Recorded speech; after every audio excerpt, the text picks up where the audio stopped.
So here's a live demonstration how you can be an asshole, cocky, and a bastard and still get the job. Hello? Paul, Mark Patterson from Microsoft. Hi, Mark. How are you? Well, a bit on the edge. And let me just expand for 1 minute. I didn't have so far the best impression from you. Okay, Paul, well, I was in hospital for 2 weeks with my son who was seriously ill, so I was offline for a period of time. So firstly, I was unable to come back to you at that stage because obviously family did take precedence. He's 8 years of age, he was extremely ill, had to go through a number of procedures, so unfortunately that was outside of my control. Yeah, okay, that makes sense. So in that case, of course, I have to walk back a little bit because I wanted to start to insult you and saying if I would be your boss, you wouldn't report to me any longer, but to the Office for Unemployment Benefits. But I'm not going to do that now because you have obviously a serious health issue in your family. So of course that makes sense. And on the other side, what I cannot ignore is that you ask an open question to someone who has spent a decade at companies like Salesforce and Oracle if there would be a fit for Microsoft. I mean, are you kidding? Or are you that busy that you didn't have a time to look at my LinkedIn profile? I've got your CV, so obviously I've looked at your CV and I have indeed looked at your LinkedIn profile. So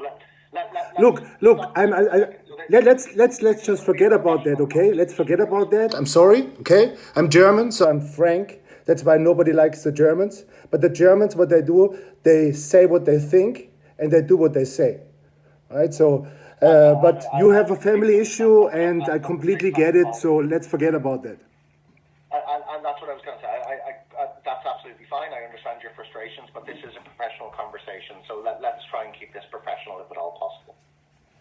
Exactly. So let's jump into it straight away. Let's be professional. Right. Fair enough. Okay. So look, as I said, again, your email today, I said it took me a little bit of time to get back to you. I said I was in meetings, but that's fine. So Paul, look, obviously you're interested in the customer success manager role that we have for the German market within Microsoft. So look, Aidan has obviously shared your details with me. I know we did have a call scheduled previously, but obviously I've explained reasons as to why that call did not take place. So effectively, Paul, what I'd like to do is to have a conversation with you in relation to this role, your motivation, your background, your experience, and to discuss next steps and to answer any questions that you may have.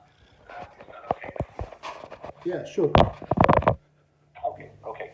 Perfect. So, Paul, I suppose that I do know... I hope your son is good, by the way. I hope your son is fine.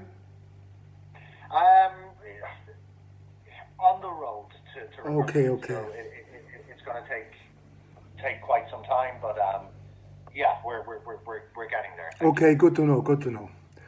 All right. Shoot me with any questions you have. I have to jump in another meeting in half an hour, but shoot me with everything you have. That's fine, Paul. Really, what I want to achieve today is just to get to know you a little bit better.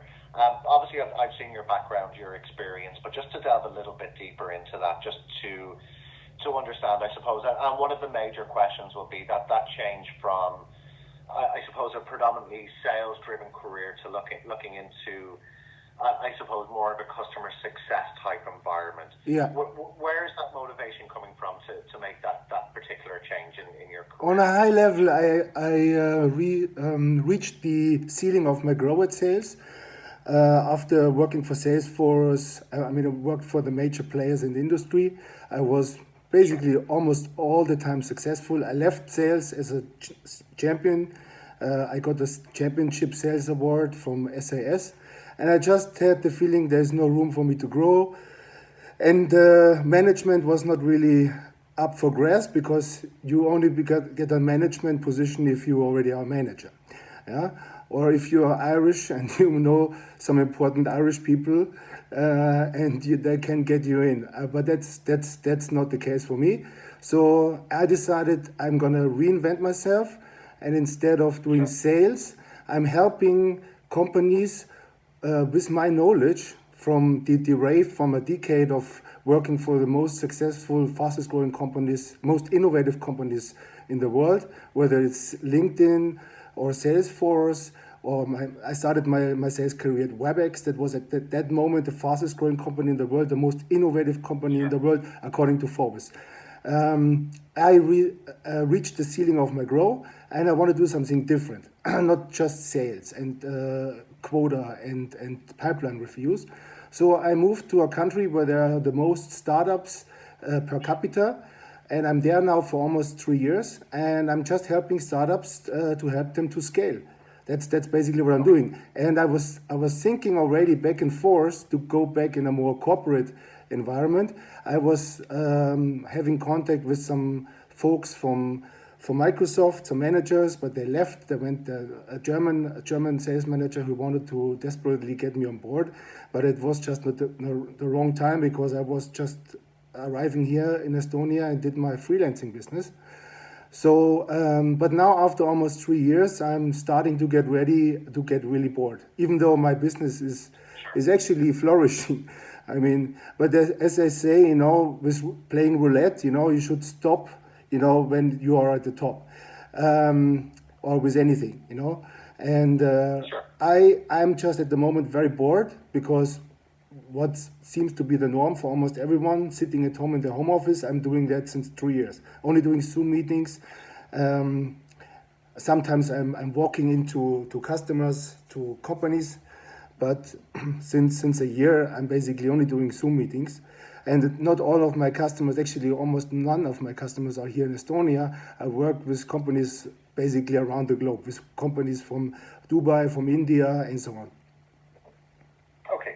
So in terms of your current role, and look, that gave me a good overview in terms of motivation as to why you're looking to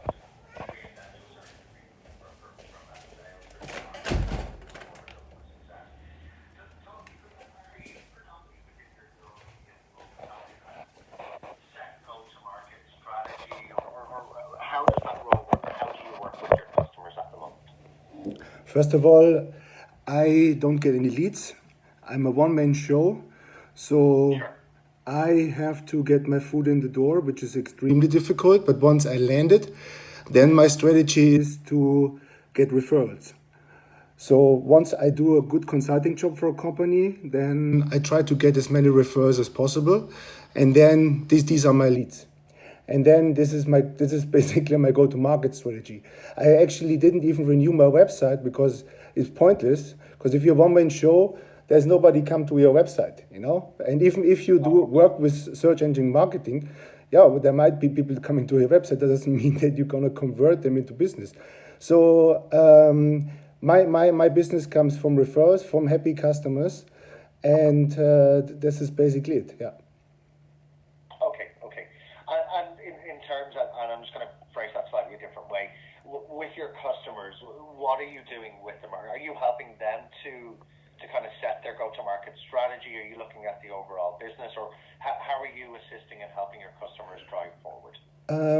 I'm a strategic advisor, so it depends where they need some guidance, whether it is go-to-market strategy, as you gave an example, whether it is in marketing, whether it is in conversion from leads to sales. So basically, I'm a trusted advisor, and I help them to improve in their business areas where they seek to have improvement. Of course, I cannot do everything. I have a limited scope. When they ask me about helping them to code, then I have to decline because I'm not a coder. But when it comes to, in general, business improvement, whether it is from the CEO level, top down, or is it in marketing or customer satisfaction, these are all the areas where I can do some improvements. Okay, that makes sense. And you answered some of my next question as well in terms of the stakeholders that you're dealing with. At what level are you dealing with? But that's right from top down to bottom. Would I be correct in assuming that? Exactly. I approach the CEO first, and then I get referrals to the relevant departments where the CEO seeks room for improvement. Improvements. Okay, perfect. Thank you for talking me through through that. Curious, obviously, I'm guessing you've been in Ireland previously, Paul, given the fact that you've been in some of the companies, Oracle, Salesforce, LinkedIn. Were they the Irish operations that you were based in? Yeah. I love Ireland. Ireland is one of the greatest places in the world. I say that over and over and over, except for the weather. But then there's a funny thing. There's a funny thing that Irish person told me once. If you don't like the weather, wait 20 minutes. And you know probably what I'm talking about, So. Last Friday we had snow, and today it's 19 degrees. So yeah, completely. Oh, wow, even warmer than here. That's pretty nice. Yeah, it's I have a little bit the Irish humor now. I mean, when I write, if I would be your boss, you would be fired. The Irish people, a German wouldn't even say that. But the Irish people have a very, very refreshing dark humor, just like the English. Except the English, they are they have their humor more or less, but not in daily life. They have their funny comedies, but the Irish people they live humor basically day in and out. Absolutely, every part of our conversation there's always a little bit of humor thrown in. Yeah. Talk me through your time within LinkedIn. It was quite a short. I think you were about 12 months there. What Yeah. There's two reasons for that. Before I joined LinkedIn, I was not really sure if I should go to LinkedIn or to SaaS. Actually, I really wanted to go into predictive analytics on a really deep level, and SaaS is by far the most advanced player. But I was really I fell in love with LinkedIn because I knew a guy there and he got me in. It was just an amazing company culture, and it reminded me Salesforce even better. And but the job was really, I mean, it's a great job for someone who doesn't have a lot of experience, but someone who did very complex CRM discovery and then implementation together with partners, whether it is at Salesforce or Oracle. After a couple of months, you have already reached the ceiling of your growth. And then it was also very, very stressful, very, very hectic. So I could not find enough time during the day to actually get to the level where I needed to go. Right, so there's Xing in Germany and LinkedIn. So we were selling LinkedIn sales solutions, and it's very, very difficult to find the right customer. You need to find a customer that is not doing business only in Germany, because they will all use the German version of LinkedIn. So you need to find these. So it was basically at the same time we had the same target. So everyone in the German team, I wouldn't say that they were struggling, but they had to put in twice as much as work as everyone else. And after 6 months, I was almost having a burnout. I slept 3-4 hours. I woke up in the morning and immediately started to go on my laptop. And because you don't have to, at LinkedIn, you don't have to make calls, right? You use LinkedIn, but you have to send 10 messages to 10 different people to get maybe one or non-response. So you have to be, and you cannot just send random messages. Social selling is a very high art. So you need to do research. You need to understand what are the challenges in this company. You need to read an annual report. And only then you have a chance that people are going to respond to you. And so that was not very fulfilling. And so I decided to go to SaaS, and I was very successful at SaaS. At LinkedIn, to be completely transparent, I wasn't.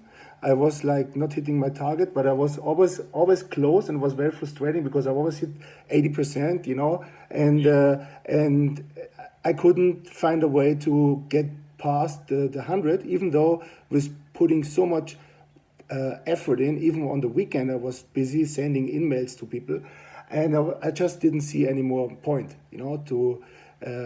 And then I joined SaaS, and I was one of the very few super successful people. I got a sales award for being a championship. Now, I wouldn't say that if I couldn't back it up. So all of that I say, I can back it up. And I say that because a lot of salespeople, they cannot back it up. They say, yeah, I'm one of the top 1% of performers. Nobody ever checks it. Yeah. But I can back it up. So I have all that written that I was the top performer. I made a picture of my award, just in case someone wants to see that. And no, look, you come across as a very transparent individual, so I'm more than happy to take that at face value. No, And you I shouldn't, appreciate the and insight nobody into should. LinkedIn. Nobody should take anything at face value what a salesperson saying. The salespeople they invented cheating, lying, stealing, bending the truth more than anyone in the world. So do not take Oh, anything for and face look, value from a salesperson. no, and I think, look, the fact that you mentioned you weren't hitting target in LinkedIn, and that's understandable. That happens to everyone in their career. Sometimes it's just not an opportunity or an organization that works well for them. Um, And by the way, personally just speaking, to expand on that, one person who actually referred me at Microsoft, Sami, he was working in my team at LinkedIn. He didn't last as long as me, and he left for the exact same reasons. And he's now a very happy camper at Microsoft. yes, indeed, he really is. In terms of and if we look at SaaS, for example, talk me through your kind of sales cycle, just so I have an understanding of how long you were managing a client from inception through to kind of close, and what, if any, after service that you needed to provide your clients at that stage. Yeah. Happy to do though. So the best example would probably be Salesforce because I worked there for many years, and I think that the Salesforce and Microsoft are very, very similar companies in terms of the solutions, the cloud solutions at least, and also the partner engagement. So the sales cycles varies with the size of your customers. I got promoted several times at Salesforce. So I started with startups. Then after a year I went into small medium, and then after another year I got promoted. Then I went actually to Munich to field sales. So and of course when you talk to startups, the sales cycle can be a month. When you talk to SMBs, then the sales cycle typically takes 2 and 3 months. And when you talk to an enterprise customer, then the sales cycle takes typically 6 to 12 months. Sometimes it takes several years. But you don't want to focus a lot on these opportunities because then you're doing the groundwork, and whoever takes your territory after that year, then he's going to harvest it. Absolutely. No, that makes sense. Look, with the customer success manager role that we have at the moment, I suppose we've changed the role slightly over the last few months. So if we look back, if we were hiring for this role about 12 months ago, effectively we were looking for people who just had that customer interaction piece, right? So if a customer, they'd help them in terms of the onboarding, they would be that middle person to direct queries to the likes of engineering or solution specialists, etc., and just ensure that the customer had a good overall experience when it came to renewal time, that we could then go to renew without any major issues. The role is pivoted slightly, where we're now looking for the people that are in these roles. Primarily, their opportunity or their role is to help drive consumption within that account. So, as I'm sure you're aware, a lot of Microsoft products will be license-based, and we're paid in terms of what consumption is used on each particular product. So the role is to obviously look at that initial customer interaction piece, as well as helping to drive consumption through looking at renewals. When it comes to renewal time, how can we lift people from kind of older product base or on-prem into more of a cloud-based solution? So it's a much more strategic role than it perhaps was previously. That's good to know. Yeah, and it is, and it's worked. Because I am a very, very strategic player. The only, sorry, just to expand, the only concern that I had, actually even I done, because I had a very quick, short chat with him, and he said that not only did the role change to be more strategic, but it is also much more technical now, and you need people who are almost like an architect. I think it's almost impossible to find this type of people, especially German. And I guess I was right, because I talked to Aidan 2 months ago, and the role is still not filled. Absolutely, and that was going to be my next point, and I was going to elaborate a little bit on that. So initially we were looking for people to have Azure certification to come into the role. We were finding those people, but the issue then was the customer side of things. So trying to find that blend between somebody who's extremely technical and then is also can drive those strategic conversations in an organization to help drive consumption. It's a very difficult blend of an individual to find. So, I can imagine that. That's why I'm not surprised. And I told Iron good luck to find that person because I think there's 0.001% on the planet, and probably they will not be in Ireland. They will be in Germany.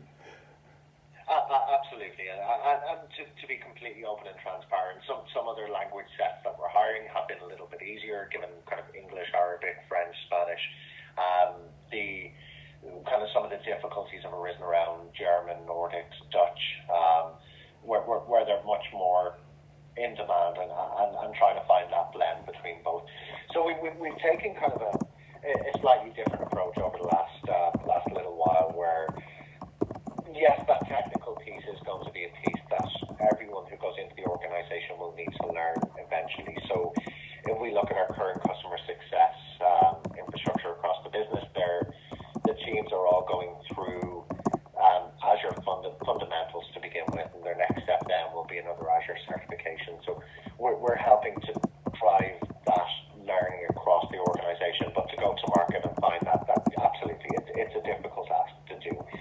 So we're concentrating a little bit less in terms of the technical skill sets that we need. But having said that's that, a very smart decision, because you can always. Sorry to interrupt, but in my opinion, yes, Azure is a very, very complex technology, and I know how to position it on a high level, but to go deep and then talk to a CIO about it, that's a different conversation, or even a CTO. But you can get there. If someone like Sami, who had zero to do with anything in that regard, is able to do it, I will be able to do it. I'm talking to tech startups since 3 years. I was even writing technical white papers. So how would it not possible that I get the hang of it? Salesforce, I customized Salesforce. Well, that's not comparable, but still not most of my peers didn't. They got a sales engineer. I love to do it myself.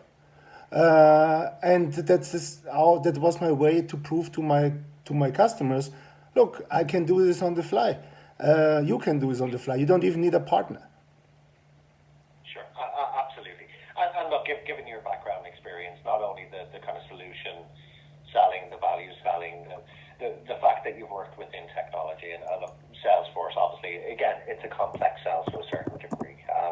LinkedIn's a complex sell to a certain degree. SaaS is absolutely a complex sell. And what you're doing at the moment in terms of that strategic piece across kind of startups and growth organizations, again, you're not going in and telling them how to call a lead and contact a lead. It's much more high level than that. So somebody with your level of background experience, yes, absolutely. There will be a learning curve in terms of getting there with some of that technology piece, but as I said, that's something that we're supporting people with along that journey at the moment. So we're not expecting them to come in to be a cloud architect, for example. Not anymore, because you couldn't find Not these. anymore. And again, I'm not surprised. Okay, since I have to jump in another meeting, what are some high-level questions that you have for me to? Just one really, Paul, and it's kind of, you mentioned it a couple of times in terms of, and just to drill on that motivation piece. So look, obviously sales, you feel you've hit that ceiling. You want to pivot away from that to a certain degree. Within LinkedIn, look, you kind of mentioned you were there for about a year. You didn't really enjoy it. Oracle is fine. I know Oracle closed that sales team at that time. You're aware, so you didn't ask me about Oracle because you know that they closed the Oracle Digital. Absolutely. Yeah, no, yeah. Fully aware. As you can see, like, I'm not just moving from year to year. I actually want to work for a company at least 3 years, because at Salesforce I was much more successful in my second year, much more successful in my third year. Then the fourth year was difficult, but it was due to the complete different structure that I suddenly was talking to enterprise customers that, especially in Germany at that time, when Salesforce was not hosting the cloud in the Deutsche Telekom, was very, very skeptical to give out all their data to an American company, stored in American data centers and mirrored in Singapore. And there were exceptions like BMW, but the majority of especially conservative companies in Germany, you had the business case discussion was over after 1 month, and then you had 6 months conversation with data councils and stuff like that. Yeah. Absolutely. So I suppose what I'm trying to kind of get to is, in terms of, look, this role, absolutely office-based. You will be on kind of Teams calls on a daily basis to customers, etc. And I'm going to throw it out there and be, again, very open and ask an open question. Is it something you feel you'll get quite bored with after kind of 12, 18 months, or is it something that you're actively targeting this type of career change? No, I don't get easily bored if it's the right environment. I stayed at Salesforce almost 5 years. If I would have not moved to enterprise, I would have probably still there. It was one of the most amazing experiences for me my whole life. I have the feeling that Microsoft now is catching up to Salesforce, especially with the new CEO, Satya Nadella. I would have never even considered to work for a company that has, Dick, as a CEO like Steve Ballmer. Like, this guy was completely incompetent and just a fool. I mean, he was mocking Steve Jobs when the iPhone came out. Nobody will use a touch screen keypad. And what happened during that time? How did Microsoft do? The stock plummeted while he was in charge, and now it's coming back. Now they make strategic acquisitions like LinkedIn. I'm using now Outlook.com. I'm using Outlook.com. I'm just writing a quick message to these guys. My next meeting, can continue for 10 minutes. Give me just a second. Sure. If you need to drop on, it's fine. No, this is just like this is.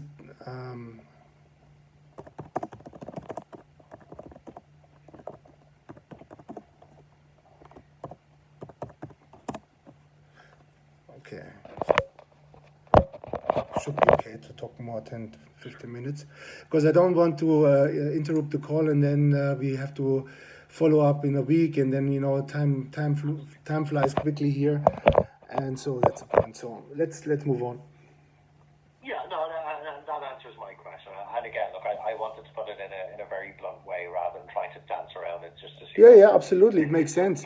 Because these questions are legitimate. Nobody wants to hire someone who gets bored and then leaves after 1 year, because in the first year, most salespeople don't make profit. They need a lot of time onboarding, whether it is sales or a customer success role. I think that both roles are in a way similar, because you have targets. But in a customer success role, the target is not to take the money out of the pocket of your customers, but to make the customers more successful, to say it in a very blunt way, right? Yeah, absolutely. And that's where I see myself. I don't want to just play, the Italians, they call it Robin Hood dei Ricchi, the Robin Hood of the rich. I want to help companies to be better, be more successful. That's what I do since 3 years, and I enjoy that. Just the setting that I'm doing it now, it's getting a drag, and I want to work more together with teams, with colleagues, and this is my main motivator. Whether it is Microsoft or another company, that will remain to be seen. But from what I hear very good things about Microsoft. Of course, it is not black and white. It depends on the team, it depends on the manager. But I heard very good things from Sami. He's very happy in the role, very happy in the team, very happy with his manager. And these are very critical things for me. I don't just want to work for a company. I want to work for the right team and also for the right manager. That's also why I joined Oracle, because I was informed by someone that this is a really cool team. They do the customer experience part, which is this is the equivalent of the Salesforce solutions at Oracle, and they are quite successful. They're performing, and there are very cool and smart people there. You would fit in very well. And that was the reason that I said, okay, let's have a conversation. And I didn't regret to do it. Unfortunately, they moved the hub away from Ireland, and I wasn't ready to go to Amsterdam. I lived in Amsterdam many times, over 7 years, and I had a reason why I decided that it was over. And I never enjoyed to be in Netherlands as I enjoyed to be in Ireland. So if I consider to make a move again, then it would be only Ireland, maybe Barcelona, but in Barcelona there's basically only junior positions. And then I wouldn't even know what other country would be interesting. Maybe Germany, Berlin could be very interesting. Yeah, but these Yeah, Berlin's tech scene is growing all the time. it's the Silicon Valley of Definitely an Germany interesting. now. Yeah. Yeah, sure, absolutely.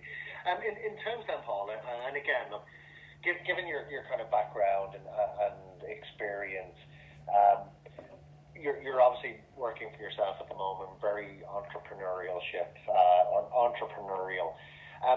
With this role as a kind of individual contributor position, do you feel in any way that would potentially be a step down for you, or do you feel that you're perhaps you're a little bit more senior than that role suggests, or what are your thoughts with that? Well, I guess you have a point there. That could be probably a little bit of a challenge. Sure. I'm now used to be completely free. I can do whatever I want. I focus on the clients that I because right now I can do a little bit cherry picking. In the 2 years before, I was happy with every opportunity that I got. And if I want to sleep until 12 o'clock, I do that. But I am a workaholic, so I get up at 9 o'clock, and I still at the moment I sleep again like at LinkedIn times because I'm pretty busy, and this is how I'd like to see it. I need to be busy. I need to work on stuff. I need to be productive. Otherwise, like when I have at Salesforce, because we have a few more minutes, I just flag with the guys. It's no problem. It's one of my projects that I'm working with, so it's not really a client, but I still don't want to just disrespect people and come late without flagging it that I will need a Of little course. bit more time. So yeah, it will definitely be a challenge to change again, but at the same time, I um, I know right now everybody is working from home, but that will change latest by Q3. Then everybody is supposed to be in the office at 9 o'clock, right? And that is definitely going to be a challenge. Yeah.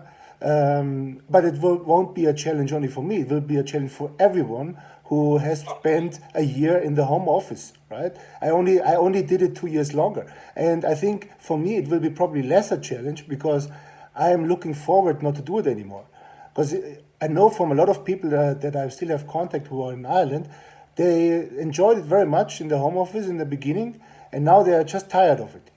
Some have family, the children are screaming in the background while they have a Zoom call. Yeah. Yeah. And it's just like you're sitting at home all the time. You're not able to communicate with your colleagues. Mondays are always a little bit. Well, nobody likes Mondays. Let's be honest about it. But the good thing is you talk Sure. with your colleagues in your lunch break what you did on the weekend, and Fridays is everybody's looking for Friday. Thanks God it's Friday, Yeah. and then you talk after lunch when you cannot almost not reach anyone in Germany anymore. You spend a lot of more time with colleagues to chat about the weekend. I mean, let's be honest, this is how it is, right? Unless you Yeah. are super busy that day and you have meetings lined up. But in general, Friday afternoon, when you're in a different time zone, and the Germans they finish off at 4 or 5 p.m., then what is else to do except chatting about your plans on the weekend? Yeah. And Of you course. all Look, don't have that anymore when you are alone in the home office, and it's depressing. A lot of people find it very depressing now. absolutely. And look again, listen, I'm kind of a year working from home now, and I'm really looking forward to getting back into the office at some stage. And you have a Now, great office too. I mean, I know the region. I was going to the Leopards Park or Leopardstown, Westwood for sure. many years. Dunleary is one of my favorite spots. So if I would move to Ireland, because before I lived in Clontarf, I like to have a sea view, and people like me can afford it. So why not? And if I go back to Ireland, I would always pick a sea view. But the Clontarf is a little bit boring. There's nothing happening. But the Dunleary has the boast of both worlds. So and it's just a stone throw away from Microsoft. So that's pretty much ideal when I just think about, a great company to work for, a great boss to work for, from what I hear, and then a great location, very suitable if you want to move into the area of Dún Laoghaire. Yes, absolutely. So it ticks a lot of boxes. No, that answers that question. Thank you, Paul. I suppose kind of two other things for me, just more housekeeping questions. In terms of availability, I know obviously look, you're doing your own. You don't have to ask me these questions because I'm independent. So if you need me next month and we get an agreement, well, next month maybe not because that is in 2 days, but the month after, I don't have to give my notice. I only have to convince myself that this makes sense and that it's safe to travel.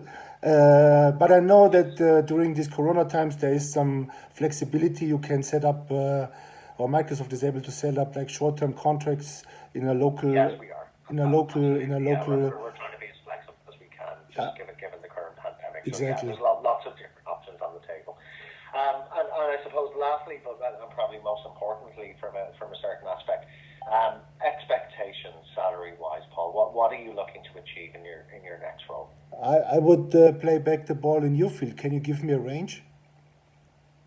Yeah, sure. So obviously, look, it's a little bit different, Paul, given the fact that it's not a pure sales role. So your, I suppose, on target earnings are probably less than what they would be if you were back into a sales position. With this role, realistically speaking, kind of 80 to 90 as an OTE. Mm-hmm. That's okay. Would That's that okay. be something that you're comfortable to continue? I'm comfortable. I have enough savings. I made a lot of money the last couple of years. I'm also investing in Bitcoin. So money is not the driving force for me at all at the moment. I'm lucky to say that. Sure. So for me, 90K is completely fine. Okay, perfect. So I assume the base, I assume the base is also different. I mean, in sales positions, you typically have 50-50. I assume in this role, it will be different, right? Yeah, it's about an 80-20. Yeah, that's what I was thinking, yeah. And that's split in two different ways. So there is a revenue part of that, and that's kind of particularly down to renewals, but there's also then it's bonus, so core business incentive effectively for coming in and doing a good job. That's where the bulk. Oh, that would be actually a good point because I just got feedback. So the guys are totally fine if we speak another 8 minutes. So for me, I would like to understand, like, really, maybe not necessarily compensation, but how does Microsoft define the success in a success manager role? You mentioned something about renewals. So I suppose renewals is one part of your matrix, right? What else? So a number of things. So if we look at kind of hard tangibles, the foremost is it's driving that consumption across the accounts that you're managing. So that's something that we can gauge quite clearly. So that's one of the big driving incentives.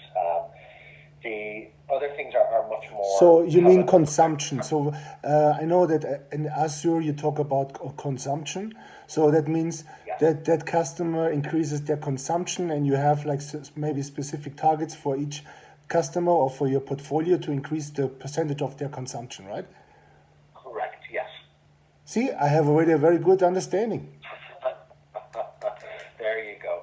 And after that, then look, a lot of the incentives are based around kind of more of the softer skills. So people who, I suppose, and what we call show a growth mindset. So taking, and that's a big part of this role, right? Given the fact that that technology piece is not there, and there's learnings that need to be undertaken to get there. So it'll be looking at what have you done in terms of that growth mindset, what have you done to get yourself up to that next level within the business. Some of the other things, looking at mentoring more junior members of staff, helping them along the journey, how you interact with your customers, the kind of feedback scores from customers. They're the type of things that we look at in terms of paying those incentives. Okay, so feedback scores, how does that work from customers? So it's done customer surveys effectively. So, hey, you had this issue, or we'll do quarterly QBRs with customers to see how they're performing, if they've any issues, how they felt the previous quarter has gone from a customer success standpoint, or from any technical issues that they've raised, anything like that. So effectively, that's where those scores come from. So it's speaking, sending surveys, and doing QBRs with customers. Understand. And the other point that you raised sounded also quite interesting.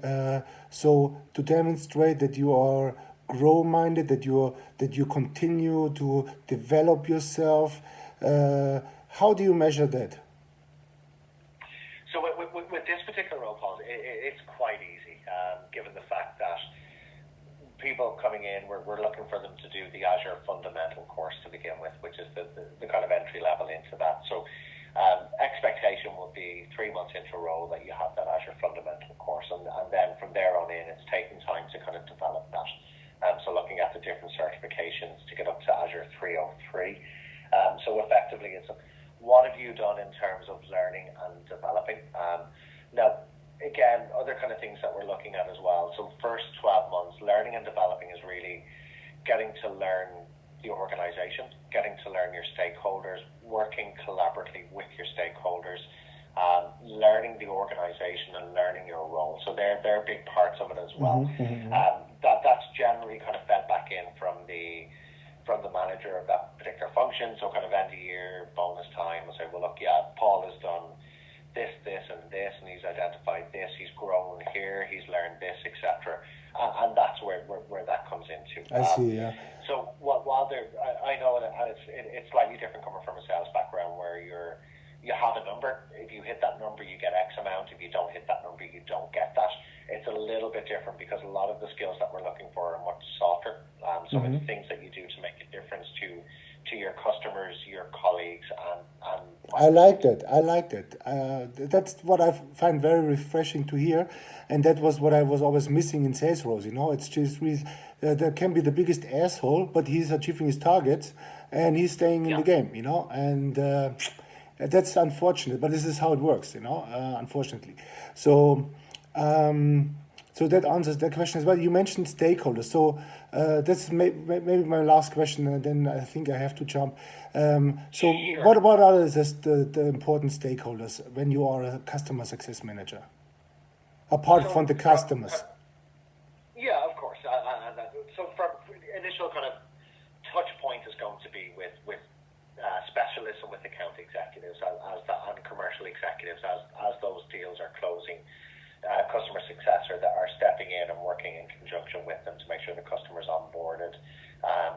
Those introductions are being made. They now know that, for example, Sammy's no longer their contact, Paul is their contact. So working closely and collaboratively with the sales function. Okay. So once the deal closes, you take over. You need to collaborate with the salesperson to understand the customer, their objectives, their challenges. And the better you do that handover, the better you can start a good, fruitful relationship with that customer, right? Absolutely. Outside of that, then, it's looking at people within an engineering function within Microsoft. There are going to be, given the fact that our products are technical, there's going to be issues where, hopefully not too many, where there's downtime or something hasn't worked or it hasn't landed correctly, where it's above that technical ability of a customer success manager to resolve that. So it's building those relationships within engineering to ensure that they get to your case at a time where it needs to be done. So you can escalate and you can make sure that your customer is getting the best possible results. So they're probably your two main stakeholder groups. So your sales function on one side and then your engineering function on the other. Okay, good answer. Got it. So now I have to jump. So I hope that is enough for you. Yeah, absolutely, Paul. Completely. And look, I appreciate your time. It gives me a really good overview of your motivation, your background, your experience, what you're looking to achieve. So yes, that's And great. you won't find any person who is more suitable for this position than me. I told that already to Aidan, but he said, yeah, but you're not bringing the technical skill set. And now 2 months later, he realizes, or you all realizes, we cannot find these type of people, so we better go with Paul before Paul changes his mind or before Paul goes into different hands. Right? Absolutely. So what I'm going to do, I'm going to sync with Aidan probably tomorrow morning now at this stage, Paul. Pass my feedback on to him and kind of get his thoughts from there.